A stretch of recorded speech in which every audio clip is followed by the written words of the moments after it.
এগুলা লাগে না।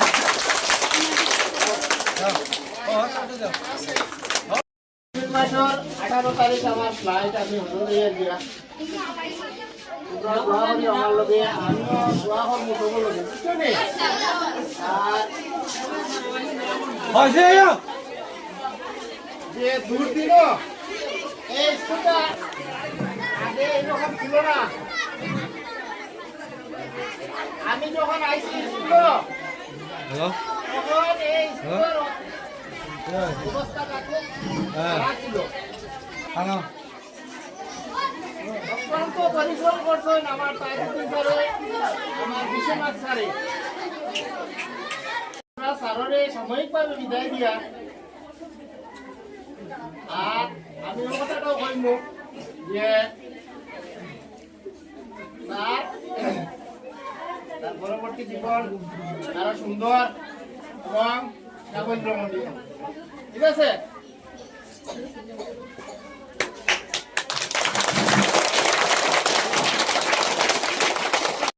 থাকবা তার কর্মময় জীবন থেকে আমরা অনেক কিছু পাইছি এবং শিকারও ছিল। উনি একজন প্রবীণ এবং অভিজ্ঞ শিক্ষক। তার কাছ থেকে যারা ছাত্রছাত্রী শিক্ষা পাইছেন তারা মনে থাকবে যে এই স্যারের আচার আচরণ ব্যবহার এই স্কুলে তাই দিয়া গেছেন। আর এই স্কুলে তাই জয়েন করছেন মানে 10/1/2015 ইংরেজি আর 2025 ইংরেজি তার স্কুলে বিদায় নিতে লাগছে, ট্রান্সফার হয়ে গেছেন।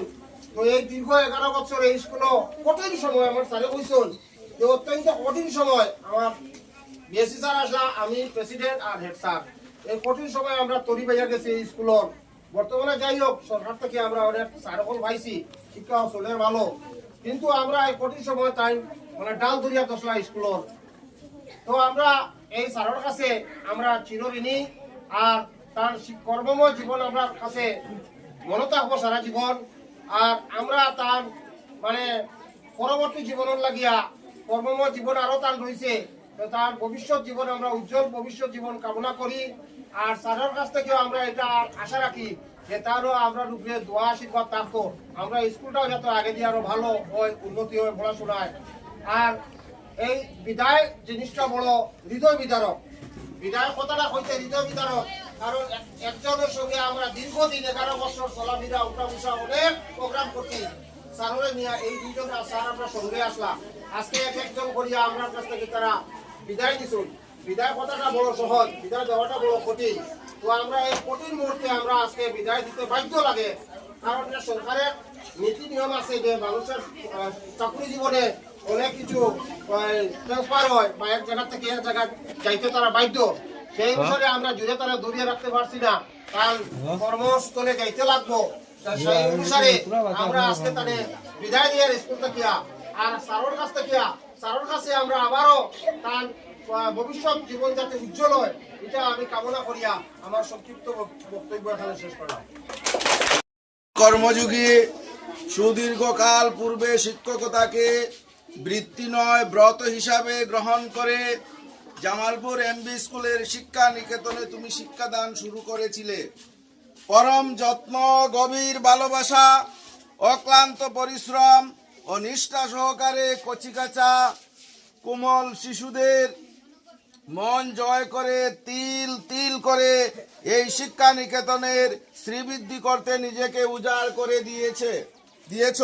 হে শিক্ষাকর্মী, আজ হতে আমরা তোমার সান্নিধ্য হতে বঞ্চিত হতে চলেছি। অত্র স্কুলে শুনব না তোমার মন মুগ্ধ কণ্ঠধ্বনি। আজ তোমার বিদায় লগ্নে তোমায় জানাই আমাদের আন্তরিক ভক্তি ও শ্রদ্ধা। হে শিক্ষাগুরু, তোমার কর্মের আলো আমাদের ভবিষ্যতের পথকে আলোকিত করুক। তোমার কর্মময় জীবন হোক আমাদের পাথেয়। হে বিদায়ী, আপনি ভালো থাকুন। আপনার পরবর্তী কর্মজীবন হোক অনাবিল সুখ শান্তিতে সমৃদ্ধ। পরম করুণাময়ের কাছে এই আমাদের প্রার্থনা। শিক্ষয়িত্রীগণ ও ছাত্রছাত্রী, জামালপুর এমবি স্কুল ক্লাস 8 তারা পাস করিয়া অন্য স্কুলে যাইবা গিয়া নতুন সাররা পাইবাই আর নতুন স্কুলে যাইবাই নানি। নতুন স্কুলে গিয়া তোমরা ভালো ব্যবহার করবাই, ভদ্র ব্যবহার করবাই। কেননা তোমরা ভালো ব্যবহার, ভদ্র ব্যবহার করলে গিয়া কইব যে জামালপুর স্কুলের ছাত্রছাত্রী তারা খুব ভালো। আর যদি তোমরা খারাপ ব্যবহার করতে কইবা এই স্কুলের ছাত্রছাত্রীগুলা খুব খারাপ।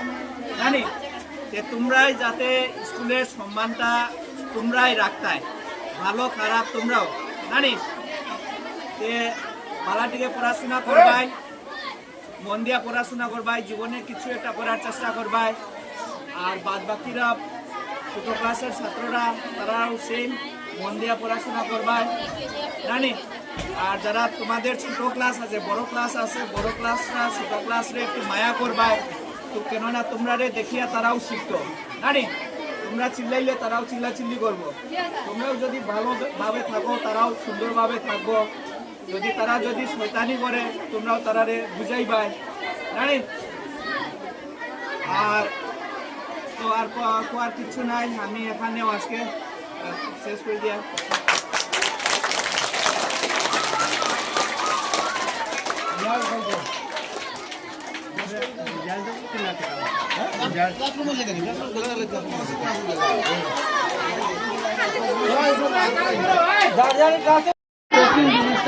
আমার কাপড় চিনতেন না কিতা জিনিসটা আমি সাধারণ দিতে নিয়ে রেকর্ড দিতে কিতা জিনিসটা তো লাগাই আমি